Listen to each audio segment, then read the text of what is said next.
Cases of HIV in LA County are on the rise. Tens of millions are expected to die of AIDS. Close to 40 million people in the world live with HIV. There is no cure. COVID-19 isn't the world's first pandemic, and it won't be the last unless we learn from past mistakes. That's why AIDS Healthcare Foundation is leading the charge to vaccinate our world now. If we don't prioritize vaccination for our global community, COVID-19 will only get worse. Dangerous variants may appear, millions more will die, economies will crash, and lockdowns will continue indefinitely.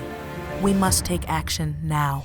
AHF is calling for greater international cooperation to secure the following: 100 billion from G20 countries, 7 billion vaccine doses worldwide within a year, suspension of all COVID-19 vaccine patents during the pandemic, and 100% transparency from countries. Join the movement. Call on governments, vaccine manufacturers, and global public health institutions to vow to protect humanity and vaccinate our world now.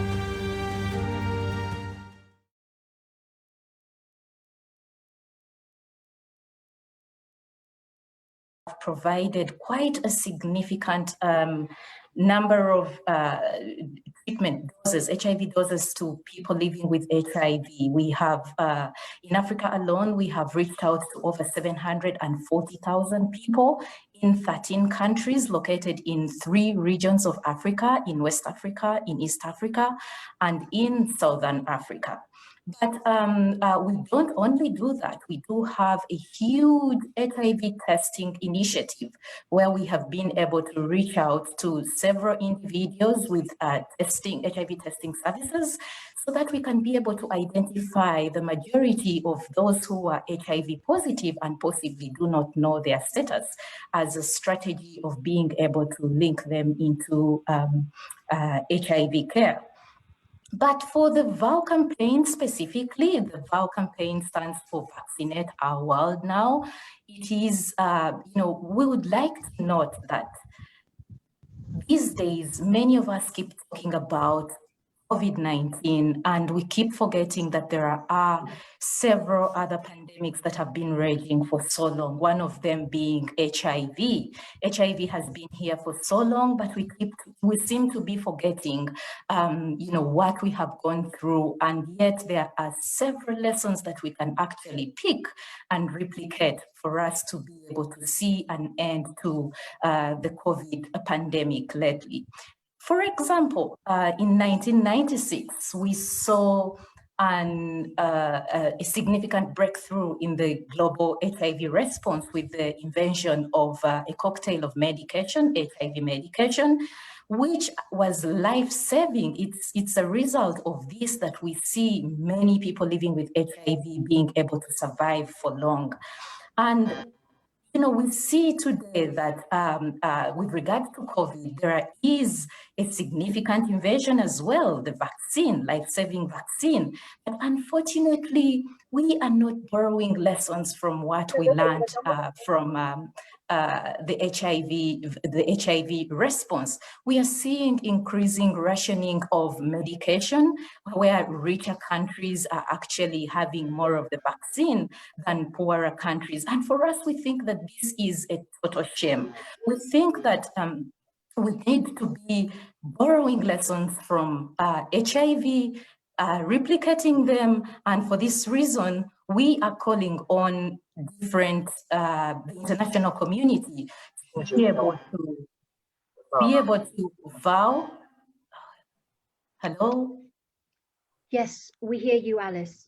All right, so we do call upon the international community to vow to vaccinate the world now. And we think that there is no better time than right now, when we have several lessons from the past that we can be able to pick and replicate. Thank you. Thank you, Alice. We appreciate you giving us the background information on the very important work of AHF and also the details of this Vaccinate Our World or VOW campaign. And we're urging everyone to support this cause. It's the key to winning this war against COVID-19. Next, we're honored to be joined by Allan Maleche, who is a dynamic leader and advocate of the High Court of Kenya and a human rights defender with over 14 years of experience in law, ethics, governance, policy, health and rights, including 7 years managing rights-based programs that protect affected, marginalized and vulnerable populations. He's currently serving as the Executive Director of Kenya Legal and Ethical Issues Network on HIV and AIDS. He sits and co-chairs UNAIDS Human Rights Reference Group and is a member of the International Advisory Board on the Global Health Center. Allan, the floor is yours.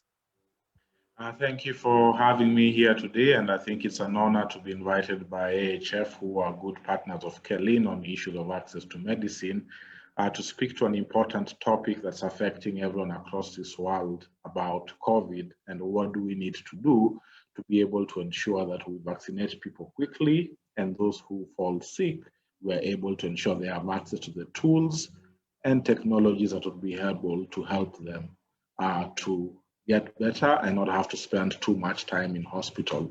I want to start off by picking where Alice left and saying there are lots of lessons to be learned from the HIV movement, particularly on the use of intellectual property rights. We have an international agreement called TRIPS, Trade-Related Aspects of Intellectual Property Rights, that has been governing how we relate with each other on matters trade and also on matters health. But one thing that came out clearly when the TRIPS document was made, it was meant not to be used or to be waived in terms of global crisis and in terms of global emergencies. And COVID provides a very good example where we need to have the provisions relating to TRIPS that allow people to protect their knowledge, that allow people to not transfer technology, that allow people to protect their invention for their own good. We need to have a moment where this is now waived, so that people can be able to have access to more vaccines being manufactured across the world. Now, it's important to note that the US, who is a member of the G7 and the G20, has clearly called for a TRIPS waiver. And that is an important move that has also been supported by the African Union, by Spain and other countries. And this is important because a TRIPS waiver will allow for transfer of technology, transfer of know-how, and it will allow for more manufacturing in different places across the world, rather than only dealing with TRIPS flexibilities that would only allow different countries to engage with different manufacturers on an ad hoc basis. A TRIPS waiver is a way to go, and those who may be critical of a TRIPS waiver, my view is that they are living on the wrong side of history and they need to revisit what happened with access to ARVs. Were it not for TRIPS waivers or TRIPS flexibilities, we would not have access to generic ARVs. I think the second point I want to put across around why it's important to vaccinate our world is that the only way to beat the pandemic is to vaccinate as many people as possible. We are aware there are different strains that have come from different regions in relation to this pandemic. And unless we get more people vaccinated, we run the risk of having to develop new vaccines to deal with the new strains or to deal with the boosters. So that is why it is important for countries that have had the fortune of buying more vaccines than they need, and I think the US is one of them that's taking a lead in this, they need to make these vaccines available to other countries that have not had access to them. Canada, the US, and other G7 countries that bought vaccines beyond the amount required needs to take progressive efforts to ensure that, given they have finished vaccinating most of their people, a large amount of their population, there are countries in this continent that have still not received their first doses of vaccines. And that, again, is going towards the issue of vaccine apartheid, and also we need vaccine equity to be able to move forward. So I think the second most important thing we need to be asking these countries is, for you who had overstocked on your vaccines, what are your plans to try to get them to other regions that will be able to get it to people who are more in need of them? And I remember the head of WHO has actually said, let's not run into vaccinating children, but let's try and get those vaccines to the people that need them.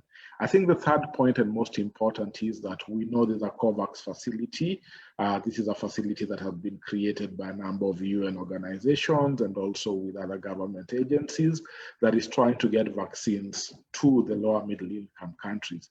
And I think what is important is to ensure that more pharmaceutical companies pledge to give more vaccines and actually deliver them, but also to ensure that the supply chain systems back in the lower middle income countries are actually functioning and are actually grounded on human rights to be able to get a proper response. And so that is something that will be very critical. We just not only want vaccine waivers, we actually want the vaccines to get to people and for people to be actually vaccinated. And so there's a role to be played by Ministry of Health in a number of countries to ensure their health systems are actually working in a manner that puts people first. So I think I'll stop with those 3 points to lay the ground and say a TRIPS waiver is absolutely important in the upcoming World Trade Organization negotiations. Countries must do the right thing and waive the TRIPS agreement in order to allow for increased local manufacturing. We definitely need the countries that have got too many vaccines in their stock to have those vaccines sent over to countries that need them. And we need the COVAX facility to get more vaccines to be able to circulate them to other lower middle income countries and ensure that their supply chains for vaccinations are working. Over to you, Pachari. Thank you very much, Allan. Now we will have some questions for you, and that's going to be during the Q&A. But next, we're very privileged to be joined by Professor Happi, who specializes and has much experience in molecular biology and genomics.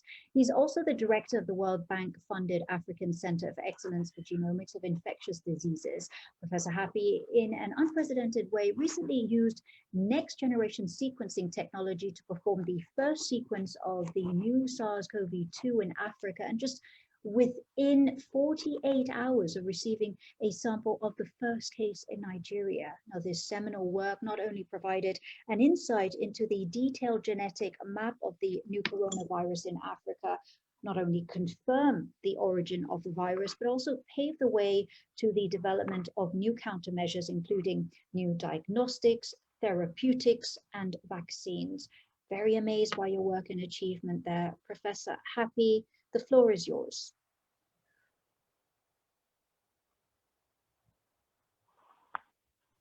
Thank you very much, Patrian, and thank you for VOW for inviting me and bringing me onto these platforms.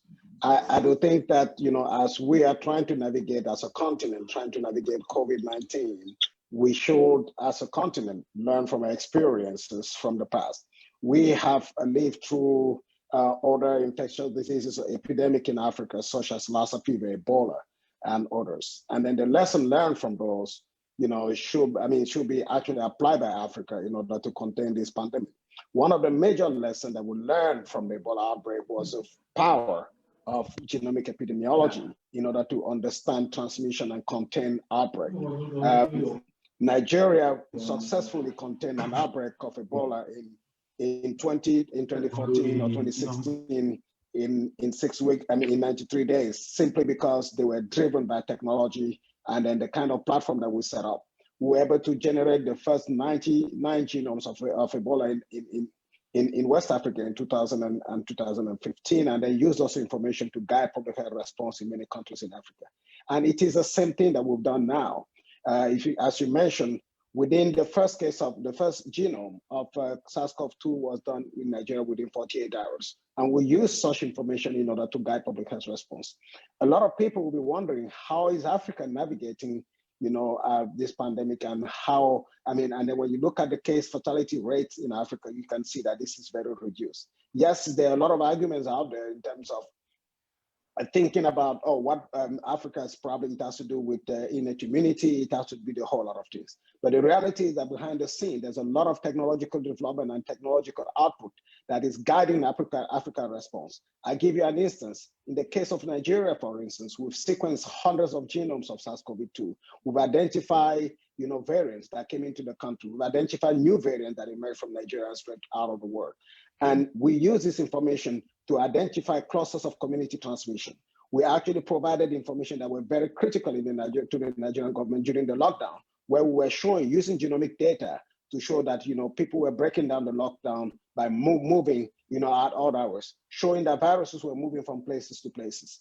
And we made this information available in real time to the Nigerian government, for instance, in order to respond to the outbreak. We provide in the case of Nigeria and Africa CDC, a weekly update in terms of what the genomic data look at, the map look at in the continent, simply because, we learned from that outbreak, and Africa is leveraging, the infrastructure that we've set up, not only in Nigeria, but in other countries and other platforms that exist like CRIPS in South Africa and other places.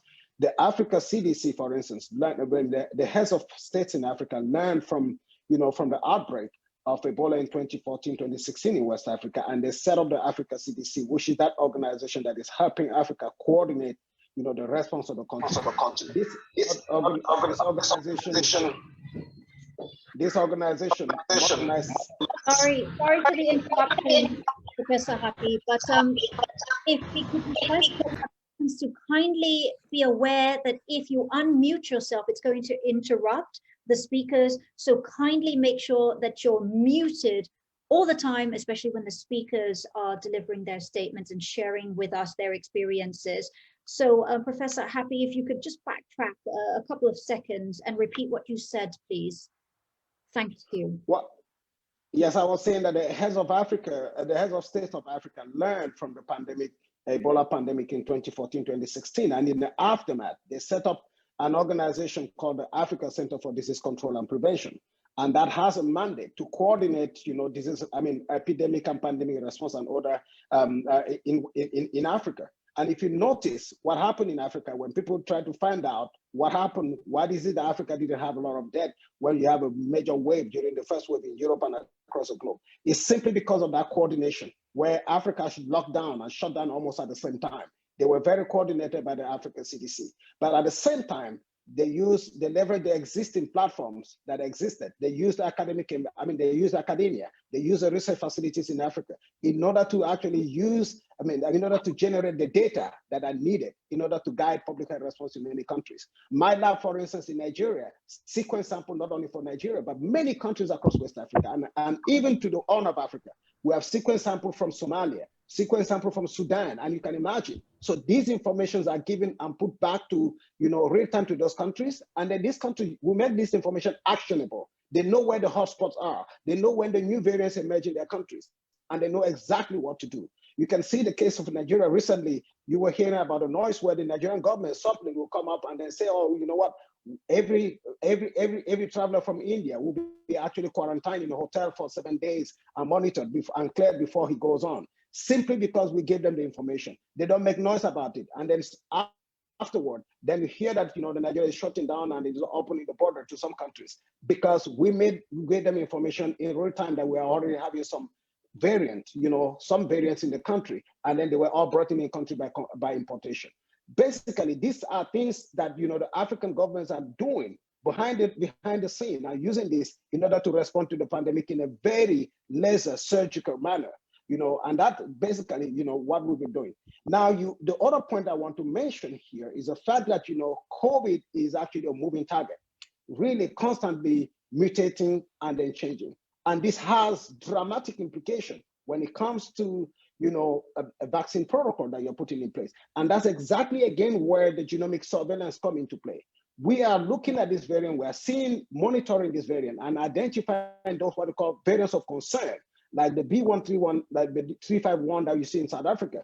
Quickly, you can see how we're on top of it, identifying this variant before anybody else in the world, and then using this actually to show that certain vaccines are not going to work against this variant. And we're doing this in a very coordinated manner across the continent.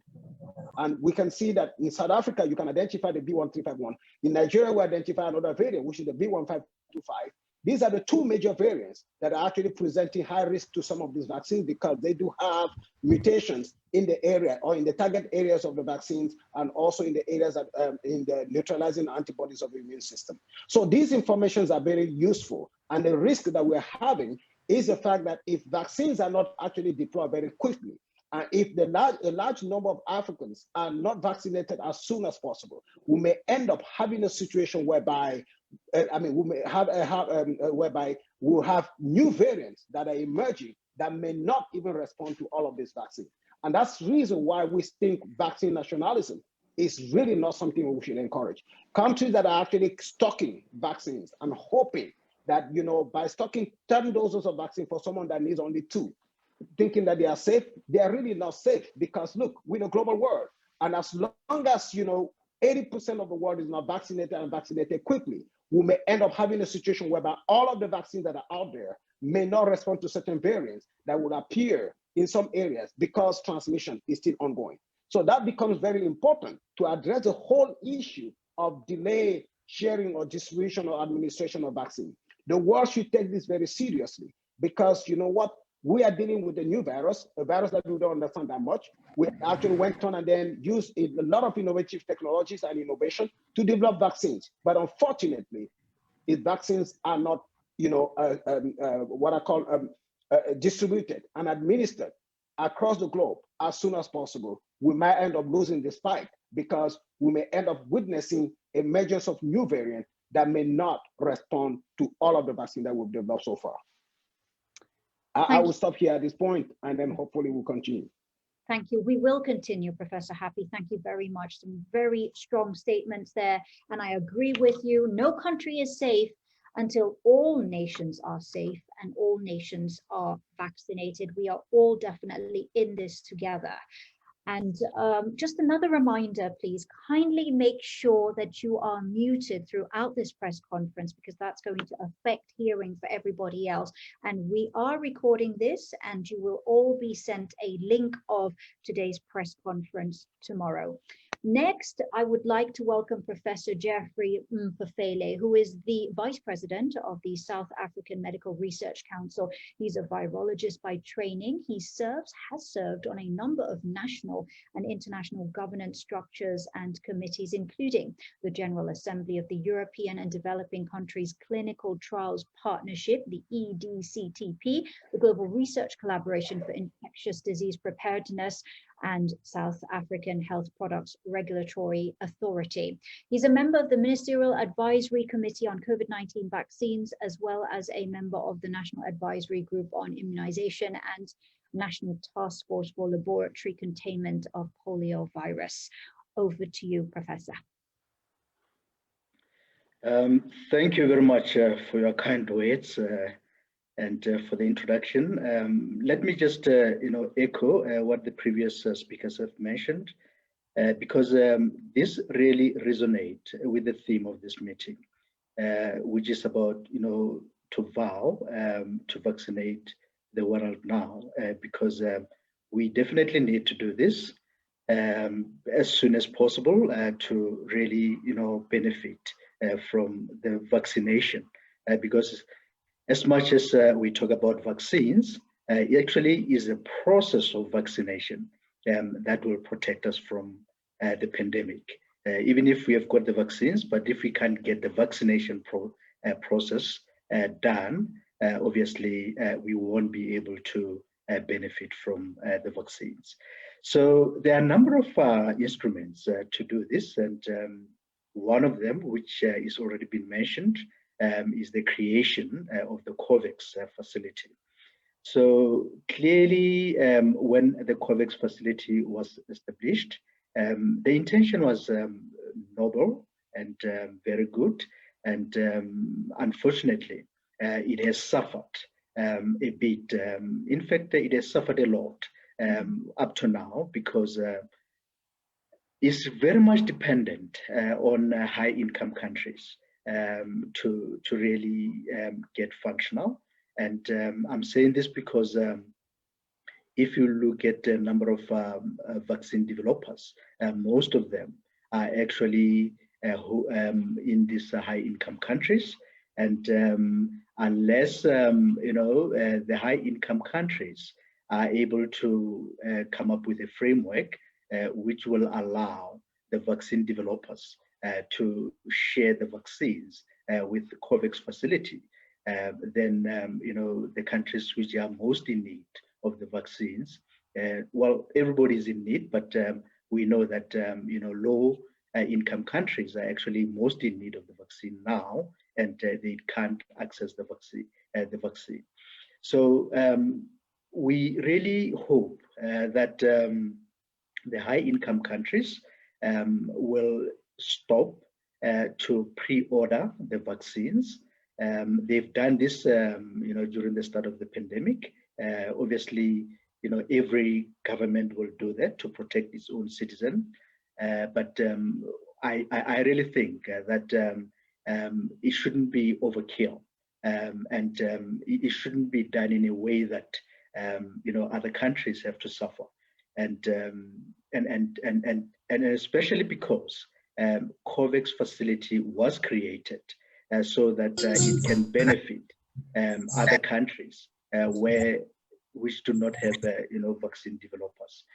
So that is an important area that we need. Sorry, forgive me, Professor Mphahlele, you've been muted now. If you can kindly unmute yourself, please, sorry. I think the technical team is trying to keep everybody muted and they've accidentally muted you as well. So it was just the past sort of 10 seconds. Okay, can you hear me now? Yes, we can hear you now, please. Sorry about that. Okay, no, just to continue, because I'm saying that it is important that, the COVAX facility receives enough number of vaccine doses so that it can distribute these vaccines to other countries as well. And we're not seeing that. If you look at the total number of vaccines that have been administered, most of these vaccines have been administered in high-income countries. So we hope this will change soon, because if it doesn't change, it's posing a risk to the rest of the world, as other members have already mentioned. And clearly, this is so serious that it's so serious that we see other high-income countries actually moving from to high-risk groups that require vaccines, like the elderly and those with comorbidities, to the younger population who are not really at risk, or they are at risk, but they don't share the same risk like the elderly.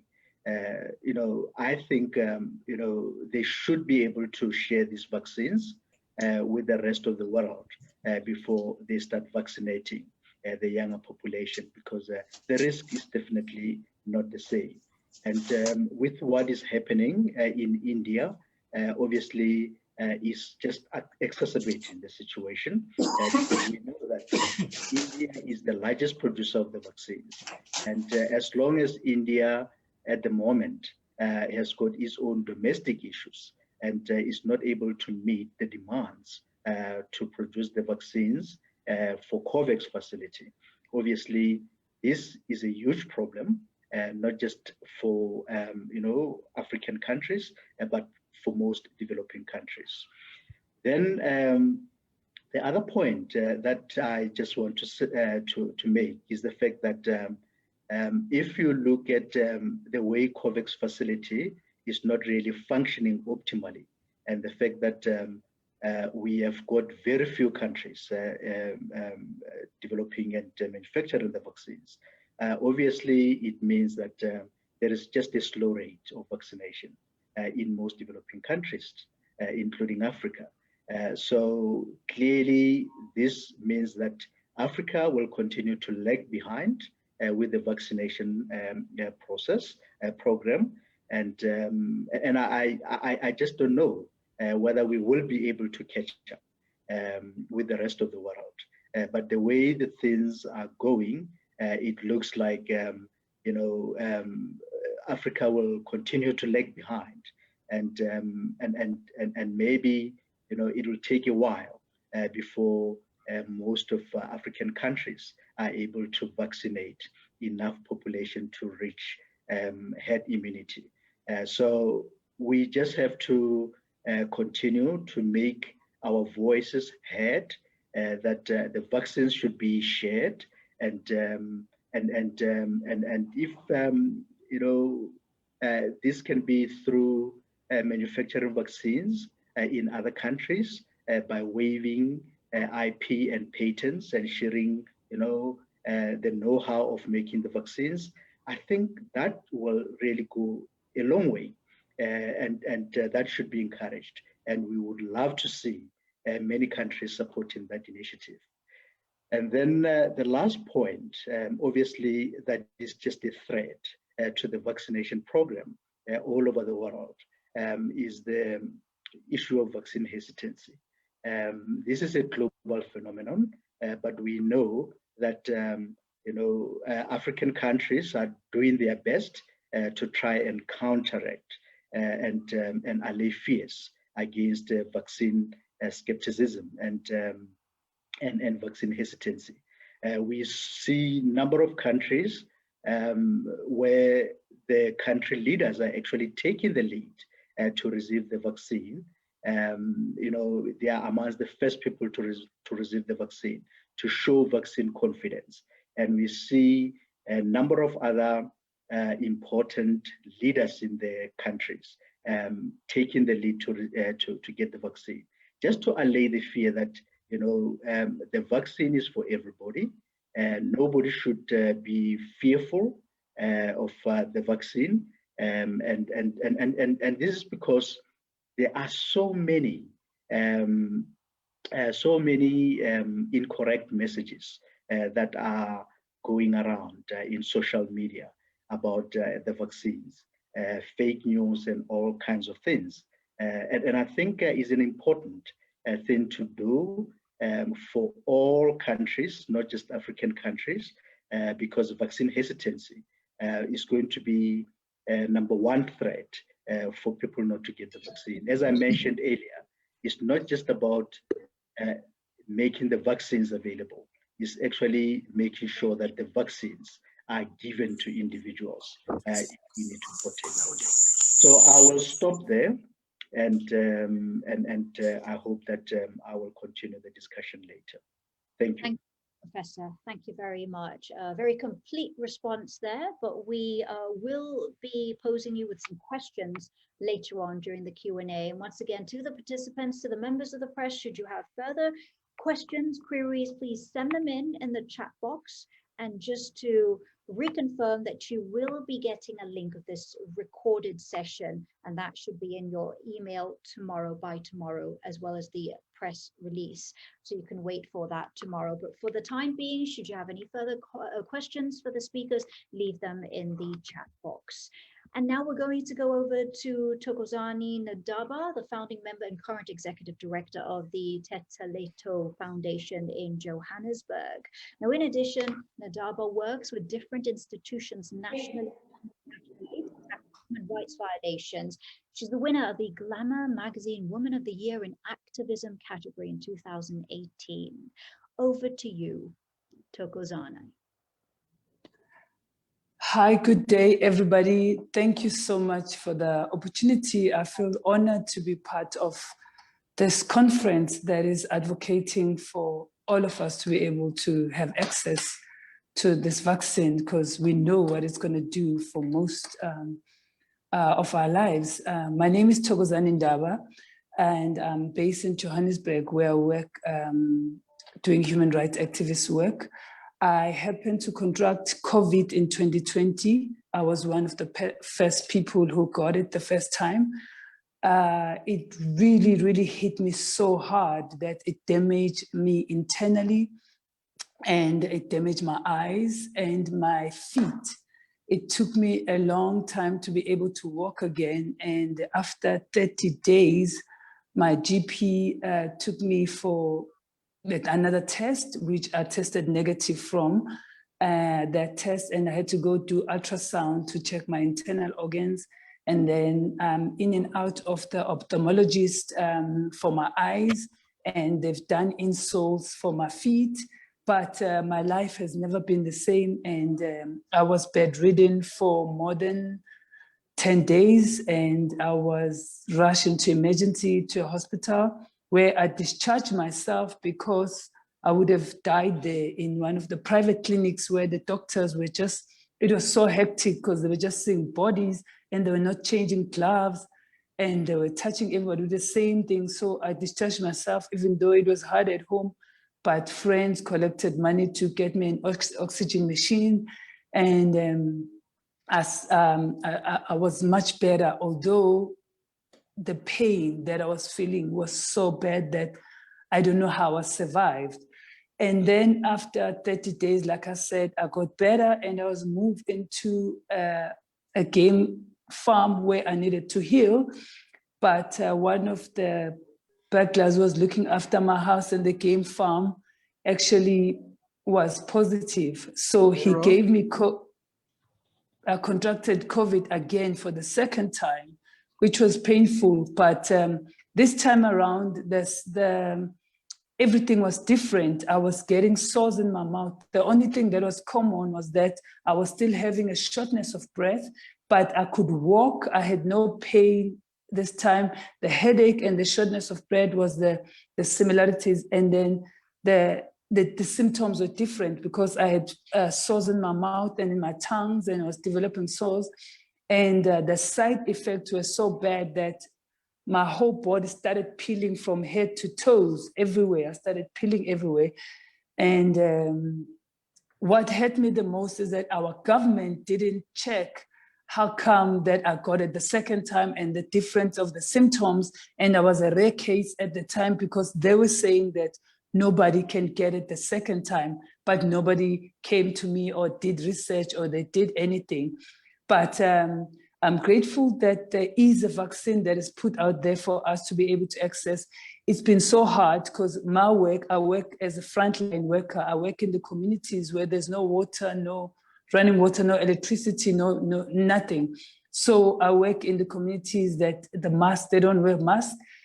And I have to go to work and help the young girls that I work with in the traumatic situations. So if you have no water, how do you wash your hands then to prevent? How do you then, if you use the toilet, there is 10 of you using the same toilet, the bucket toilet, how are you able to protect yourself from contracting the COVID? But I believe that with this vaccine, most of us, if I had the vaccine before, I think the effect that I had wouldn't have been this bad in my system and in my body. Yes, we know that what has happened in African countries, they're sending us expired vaccine. So people are hesitant because we're scared of taking expired medication, what it's going to do to us. And also what has happened before, we know that when it comes to Africa, how vaccines have been used to harm Africans, more especially women, when it comes to their contraception so that they don't have enough bodies, and how vaccines have been used to damage African and harm us, where they've put syphilis, they've put a lot of things that damage us. So people are hesitant and scared, but it's us who needs to continue advocating and telling people that we are going to be, this vaccine this time is coming to help us, and making sure that our government are getting the vaccines that are not expired, that is not condemning people to not taking it and making it scared. So if we get proper vaccination, and another thing that we need our government to do is that they need to make sure that the vaccine, people who need it have access to it, because in our country, other people who are not qualified for vaccine, my mother who's 77 hasn't got vaccine, but vaccine has been sold. People are paying money to get vaccine in their 20s and 30s. So what we're going to do is we need to assist our government by doing these vaccine conferences, by advocating, by putting out there and raising more awareness to say that if we all get vaccinated, the amount, not that we're not going to get COVID, but it will be better in our system than how it damaged me. I think if I had vaccine, I would have had COVID, but it would have been better than how it damaged my system. I'm healing and I'm getting better, and I'm hoping that one of these days I will have access to the vaccine because I need it for the work that I do, and I'm out there in communities. Thank you. Thank you so much, Thokozani. It's really important to know how contracting COVID-19 can affect us. Very vicious virus indeed. And from your experience, I see that you had it quite severe, didn't you? So I think with this vaccine, it is very, very important to lessen the severity. And I think according to the research, actually maybe one of the speakers will reflect on this later, that it really brings down the chances of you having to be admitted into hospital. Thank you, Thokozani. Once again, encouraging our friends from the media to send in your comments, reflections, or even questions. We will have a Q&A session, so it's your chance to ask any of the speakers for further clarification, for extra information, should you feel the need. Next, we are now going to find out what is happening in countries with inadequate access to COVID-19 vaccines. We have our AHF Africa Bureau Chief, Dr. Penina Iutung, or Dr. Penny, live from Uganda to tell us more. She's going to be explaining the issues across Africa with a focus on real people, real dangers. So over to you, Dr. Penny. Thank you very much, Pachari, and to every member of this panel. Thank you for being a part of this. In listening to Thokozani, you know, that alone gave me goosebumps, because that's the reality of, you know, listening to someone's story of how much she suffered and how the suffering would have been less if she had received the vaccine early. I want to touch a bit to just reiterate what Professor Mphahlele said, you know, earlier on. And, you know, for me this morning, we woke up to the unfortunate news that the Serum Institute of India, which is the world's largest vaccine manufacturer, will no longer export vaccines until the end of the year, and was going to meet their domestic needs first. And this is, you know, upon the background, one, that of the 1.37 billion doses of vaccines that have been administered, only 0.3% of that amount has gone to developing countries. Furthermore, he talked about, you know, the COVAX facility. I think a number of speakers have talked about the COVAX facility, which was set up with very good intentions. But then we've seen that it's a facility that has more or less been failing. For some, you know, areas that are beyond their control. One is the fact that manufacturers, you mentioned, you know, pharmaceutical companies refusing to share, you know, vaccines with them. But also because of that, the doses at the COVAX facility, which was meant to help developing countries access, and especially in Africa, to access vaccines for free or at a much reduced cost, has limited number of doses that they have received. And the pace of delivery of even those few doses has been very slow. In Africa, for instance, less than 30 million doses have been received across 38 countries. So as of, you know, most recent data indicates that only 22 million doses have been administered. Furthermore, because the doses have been very few, and the fact that our own governments, most of them are unable to buy those vaccines directly, that has led to only, in majority of countries, only 1/3 of frontline health workers have been vaccinated. So the other 2/3 are actually left out to continue to battle the pandemic, and they're vulnerable. And in the general population, it's translated to less, in majority of countries, less than 2 out of every 100 people vaccinated. That is really a drop in the ocean. So much as mass vaccination started, you know, in early December in the Western world, and overall it provided a ray of hope for Africa, you know, and for the whole world, that something that finally is going to help us, that will curb this pandemic. What we have seen with vaccine hoarding in the Western world, you know, just hearing yesterday that, you know, the UK had more than 4 times the amount of vaccines it needed for its population. Canada had more than 5 times, and the list goes on, the US as well.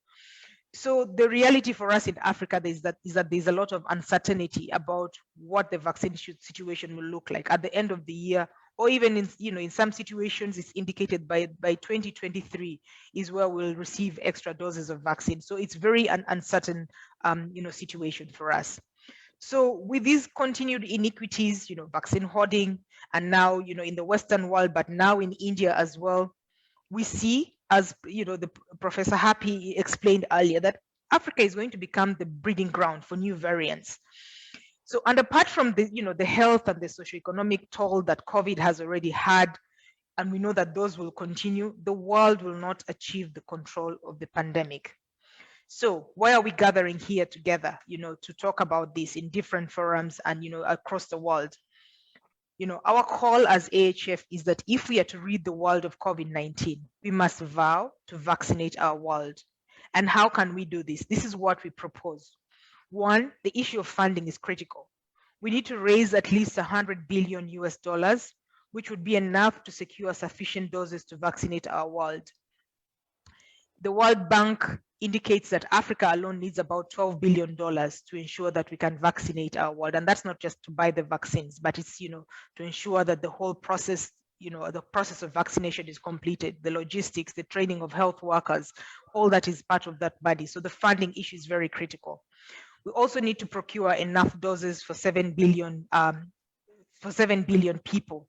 That is to vaccinate them in the world citizens, especially for people in the developing world. Each speaker has reiterated how much vaccines, the lack of vaccine access is a big issue. So we need to be able to vaccinate ourselves within the same time frame without one aspect of the world, being fully vaccinated and then the other one is lagging behind. We also need waiving or suspending of all COVID-19 vaccine patents during this global pandemic as a public health emergency. This will allow for production, technological transfer, knowledge transfer to the developing world, and it will help us to scale up the production rapidly. Without that, it's going to be difficult and a difficult task for us to ensure that more people are vaccinated. Fourthly, we need to eliminate all restrictions on the sharing of information and data. We need 100% transparency with the data that is availed. Professor Happi earlier talked about the need to share this data about if you find you're sequencing and you find the different sequences of different variants that are coming up. It's important to share that data, fast enough and with transparency so that we know how to act, with speed. And lastly, we need to promote international cooperation and not politics. I think in many scenarios, we've seen that the politics has taken the upper hand over the science. So it's important for us to take, to promote international cooperation as the driving force for ending this pandemic. None of us is going to be safe until all of us are safe. And that's why this is very important for us to vow to vaccinate our world. Thank you very much. Thank you, Dr. Penny, for all these suggestions and guidelines on the way forward, what should be done, waiving patents for COVID-19 vaccines, international collaboration, joint effort, getting the word out, and keep pushing for this vow and encouraging everybody to join this vow campaign. We are now going to go into the Q&A session. We do have some questions coming in here and we'll get to them. But first of all, now, Professor Mphahlele mentioned this. It's not just in terms of the vaccinations themselves, but it's the process of the vaccination. And actually, Dr. Penny, you mentioned this yesterday at the launch of our London for Europe, right? That it's not just the limited supply of vaccines, but it's just also regarding the lack of funding, which is going to go into the logistics of getting these vaccines to everybody. And it's also funding the training of your healthcare workers. So how prepared are Africans in taking the vaccines to the communities? And what is the best way to roll out the vaccines, considering mass gatherings could also be a high risk factor for COVID infections? If we could have one of the speakers respond to that, please.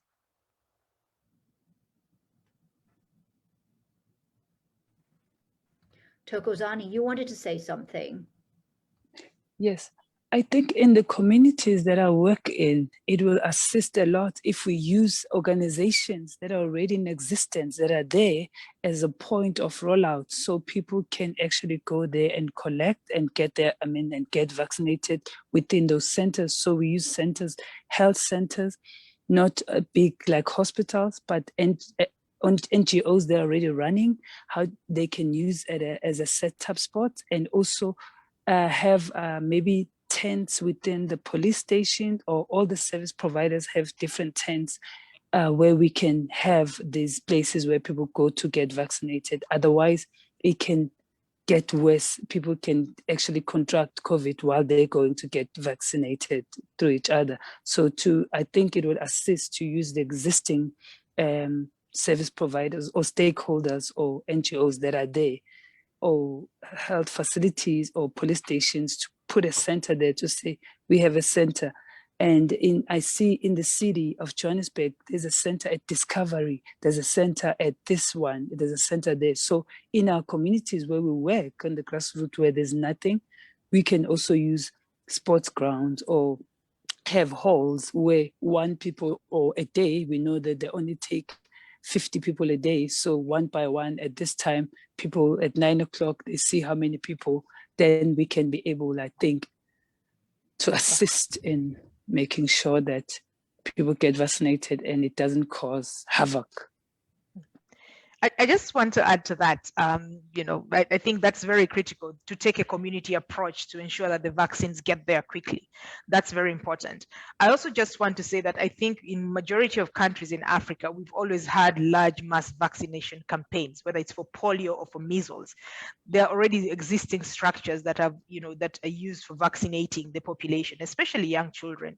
So I think the approach when it comes to the COVID vaccines, especially if you can get more of the health workers trained up to the lower levels at the community level, then we should be actually able to use existing structures to implement the vaccine vaccine access. It will make it faster and a lot easier. So I agree with Thokozani that the approach should really be to use all levels and especially at the community level. That will help also to reduce the crowding that larger facilities may have. Thank you there, Dr. Penny. Staying with logistics, considering the cold chain environment, which vaccine would be most viable for storing and transporting in Africa? Which is the ideal vaccine? Yeah, if I can jump in here. Oh, yeah, sure. Okay. No, go on. Okay, so let's hear from Professor Mphahlele first then. Okay, we just came in at the same time. So my take here is that obviously we would like the vaccine that will take advantage of the current cold chain infrastructure in Africa. A vaccine that is not complicated to store, to transport, and to stay outside the cold chain for some time before it's administered to individuals. But given the fact that the development of the COVID-19 vaccines was so fast, and some of the vaccines are using a totally new technology, like the messenger RNA vaccines, I think countries should be prepared to be innovative. If they don't get an ideal vaccine that is very much suitable for their old cold chain, they should be innovative and use any vaccine that is available, because it might be that waiting for an ideal vaccine, you don't just get the ideal vaccine at the time that you need the vaccine. So that is my take, and I know that if we have to follow an ideal immunization program, obviously you need to get the vaccine that will suit your cold chain, but we need to be flexible in this case. Thanks. Professor Happi. I think Jeffrey's really said it all. I just want to add that while we are, I think if you look at the cold chain system in Africa, you realize that most countries, that is obvious, they cannot afford to store vaccine at minus 85 degrees. So I think that basically tells us that there are certain vaccines may not be suitable for the continent because of the cold chain system that is required. But as Jeffrey said, that we could bring in a mixed model. I know that in some cities and in some places in Africa, there probably some area. There are some cold storage areas. For instance, I know that around research platforms and research centers, and then some universities, and there are some biorepositories probably in South Africa, Nigeria, and some other places. that we do have that level of cold chain storage that can store samples at minus 85. So I think Africa should leverage whatever comes in, but then also be flexible in the way that we want to, store and then administer. If you want to have big cities where you can have like minus 85 cold storage, we can store some of the vaccine there and then use those vaccines for those kind of environment. And for the rest of it, we should be able to use the supply chain, the cold chain that is suitable. That is probably between, let's say 2 to 8 degrees, which is pretty much the type of cold chain that we've been using on the continent for other vaccines, like polios and other vaccines that have been administered. So I think that's really just to emphasize the point that Jeffrey mentioned, but that we shouldn't just rule out all vaccines entirely, because there are some spots on the continent that will have ability to store some amount of vaccine at a certain cold temperatures. Over. Our next question: is the electronic database system the most effective system for vaccine registration in Africa? Does the general public have access to the technology to register to get their vaccines electronically?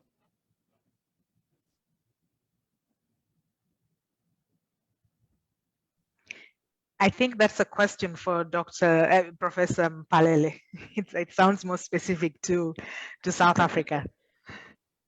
I can give it a try. So clearly, I think any electronic system in the African setting may not necessarily be ideal, but we can't run away from the fact that we are in the fourth industrial revolution, and we want to move along with technology, and as long as we don't take advantage of the technology, we will always lag behind. So yes, the electronic system may not favor everybody, but is still, in my opinion, an ideal system to use. Because you, first of all, you don't want a system where you are not able to control who is actually accessing the vaccine. Because if you think about the paper-based system, obviously you might have one person getting the vaccine 3 or 4 times, you may not be able to verify if this person has received the vaccine previously. So electronic database is ideal to make sure that you track people who receive the vaccines, but most importantly, is ideal to make sure that those who receive the vaccines can be tracked if they get maybe infections and they end up in the hospitals, because you can actually link it to other healthcare databases, so that if they get infections, you are able to see whether the vaccine efficacy is really. So my sense is that we should move along.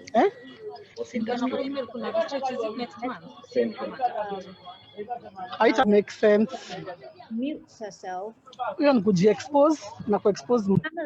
can you hear? Thank you. Thank you. Please continue, Professor. We do apologize. I'm actually finished. I was just saying that I'm in favor of using the electronic database because of the reasons that I've already mentioned. And maybe the last point that I can put on the table is the fact that electronic database, for those who can use it, I think as members of the community, we should be willing to assist our grandparents and our parents who cannot, use the systems and help them to register. So we do have a role to play as a community as well. Right, right. Professor, don't mute yourself yet, because the next question is also for you. Now, some countries are holding up the initial doses as there is concerns that there may not be sufficient vaccines for the second doses due to the shortages affecting the AstraZeneca vaccines used by the global COVAX scheme. Now, is this the correct approach, or should as many people as possible be dosed with the first vaccine? And this is going to lead into one of our participants. Benedict has a question regarding this as well, the lapse between first and second dose. So what are your thoughts on that? So the answer to that is that any form of preventing other countries to have access to the vaccine, vaccine hoarding, nationalism, and trying to stock more than you actually need. All these mechanisms are not necessary at this stage, because we want to interrupt the acute phase of the pandemic, and we can only interrupt this acute phase of pandemic if we are able to share the vaccines with the rest of the world, and 80% of the world is vaccinated, and not 20% of the world is vaccinated. So it's not going to help any situation by using or having a stock of the vaccine because you are preparing for vaccine shortage or something like that. So it is just one of those things that shouldn't be done. And I'm surprised that countries are doing that, while other countries don't even have any vaccines. And Professor Benedict here has a concern. I think it's a worry for many as well. Now, 8 weeks have lapsed since the first dose was administered to most Kenyans due to unavailability. However, this has been now extended from 8 weeks to 12 weeks. The worry, and this is the question, what happens when one does not receive the second dose of the vaccine even past this 12-week lapse? Yeah, it's definitely a worry, but it also depends on the type of vaccine being used. I don't know what kind of vaccine is used in Kenya. We know that we do have Johnson & Johnson vaccine that is given as a single dose. And most of the vaccines that are available are given as second doses. So the first dose gives you partial protection, and it depends on the setting. I've seen a publication that reported 52% of protection, or efficacy rather, from the first dose of the Pfizer vaccine. So clearly, this means that you need second 2 doses. And this is the reason the vaccine during clinical trials has been tested and eventually has been licensed, even if we are under emergency use authorization, but it's been licensed as a 2-dose regimen. So you need 2 doses, but what countries can do if there is a shortage of vaccine, they could consider what we call a public health measure. You use 1 dose to cover more people, and you delay the second dose. If I give example of the Pfizer vaccine again, it's licensed as 2 doses, 21 days apart, which means a month apart. But you can actually delay the second dose to 2 months, or in some cases to 3 months. But you must be aware that a vaccine developer is not going to be on your side, because for them, they have tested the vaccine and licensed the vaccine as a 2-dose regimen, 21 days apart. But this could be a decision that is considered by a country at a country level as a public health measure. And I think UK was actually an adopter of this approach when they were faced with vaccine shortage. So it doesn't mean that the delay, if it's happening, when you get the vaccine, you have to restart from dose 1. You can just complete the process. Most countries have done that. Thank you. Just hoping that there won't be that delay between first and second dose, which means that we're hoping that there will be more vaccines distributed throughout the world, especially to those who really need it. Which brings me to my last question here. What's the best way to get the G20 countries to agree to provide the $100 billion if there is this feeling of nationalism that does not even allow them branded vaccines to be sold to the poor countries at this point? So Pachari, let me go back to the other question as I also weigh in on the G20 question. I think the delay of getting vaccines to a number of countries speaks to the need as to why the countries that bought more doses than they need to urgently make those vaccines available, either through the COVAX facility or send directly to the country that are in need of them. And also fast-tracking the conversation on TRIPS waiver, because if you have more people manufacturing locally as a result of technology and know-how being transferred, then your risk of having shortages would not be a problem. But right now, the shortages remain a challenge because people can then develop challenges in getting the second dose and making them vulnerable to not completing the full dose as prescribed by the vaccine developer. I think in terms of getting the G20 to put money on the table, it requires pressure from everyone across the globe, from civil society, from healthcare workers, from persons who have survived COVID.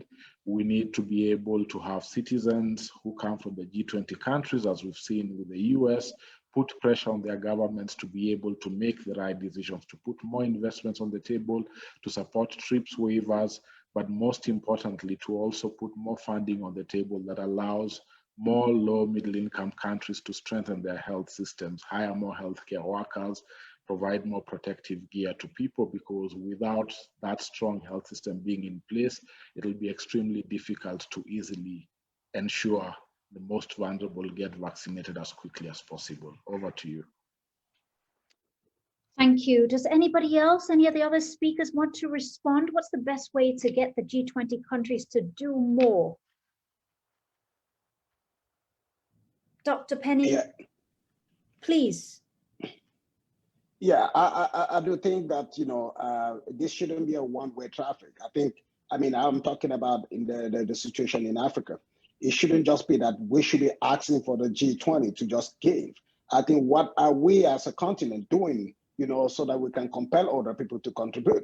I think the reality is that, we've put ourselves in a situation in Africa where we're highly vulnerable because we are very dependent on the rest of the world, when it comes to this vaccine. Now, the question that arises from this is that did Africans actually work toward developing some candidate vaccines that could be deployed on the continent? The answer is yes. And then the next thing is that were those candidate vaccines probably supported to move forward to the level of clinical trial? The answer is no.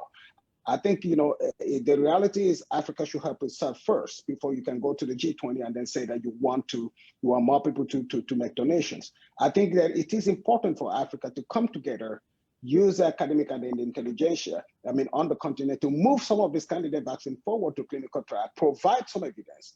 And then once the evidences are there, then you could say, okay, here, this is how far we've gone. And then do we need more support to make this into clinical trials so that we can actually push forward to vaccine manufacturing? So I think this is, I believe, the way that we should actually curb down this sense of dependency that we find ourselves, and then, and then change the narrative in a way that we can not only, curb this pandemic, but also prepare ourselves better for the future pandemic. Over. Thank you, Professor Happi. I would like this. Oh yes, this is Alice. I would like to say, just to add something small, that I think for us in Africa and several other developing countries, we need to be really accountable and transparent. For that we have already received, how well have we utilized it? And that way, it will be a lot easier for us to be able to put pressure on the countries to put in more into the response. Otherwise, if we are not accountable, if we are not transparent in what we do, then we don't have the moral authority to ask others to put in enough or fair enough. Over. I would also just like to add that, the aspect of priorities for African governments is very important. In most situations, you find that the health sector is not prioritized, and yet you need people to be healthy for you to be able to prosper. And you find health is not prioritized. And so I agree that, before we actually go and demand, for further support, we also need to prioritize where our funds go to. In some locations, the funding is going mostly to defense. There are no active wars, but there's a lot of money put there, and health is still left behind. So there's some declarations that African governments, have agreed to, but they remain on paper, like the Abuja Declaration, where 15% of the national budget should go towards health. But you find in most cases, that's not the reality. Most health budgets are less than 5% of the national budget. Why is that happening? So that prioritization of funding needs to be one of the areas where we hold our governments accountable, but also still go ahead and ask that, even if we have the funds available. I was reading the news this morning, Uganda, for instance, planned to spend $18 million to buy vaccines from India, but now they can't access it. So at least where, some money has been put by the governments aside for this particular purpose, we need to be able to access, the gates have to be open for us to be able to access those vaccines. So it's a balancing act, but we also need to help ourselves. So many takeaways given to us from our speakers today. Appreciated so very much. And I'm afraid we do have to wrap up now. I'm so sorry if we weren't able to get to all your questions, but the team will endeavor to reply to all questions sent in shortly. Thank you once again to all the panelists for your presence with us today. Thank you as well to all the participants and our friends from the media for joining this press conference. Now, a summary of the key points raised and a link to this pre-recorded press conference will be sent to your email by tomorrow. So please, please, please continue to spread the word. If we want to quickly end this COVID-19 chapter and put it behind us, we will all need to join hands and collaborate together. Make the vow to vaccinate our world. Each and every single voice counts. Your voice counts. We can pledge as an individual. We can pledge as an organization. And please encourage friends and family to make the vow too. Don't forget social media, hashtag vaccinate our world, or go to the website and place your pledge, and that is vaccinateourworld.org. We leave you now with a VOW film, so stay on to see that. And that's going to be it from me. I'm Mphahlele Raksawong. Goodbye for now. COVID-19 isn't the world's first pandemic, and it won't be the last unless we learn from past mistakes. That's why AIDS Healthcare Foundation is leading the charge to vaccinate our world now. AHF is calling for greater international cooperation to secure the following: 100 billion from G20 countries, 7 billion vaccine doses worldwide within a year, suspension of all COVID-19 vaccine patents during the pandemic, and 100% transparency from countries. Vow to protect humanity and vaccinate our world now.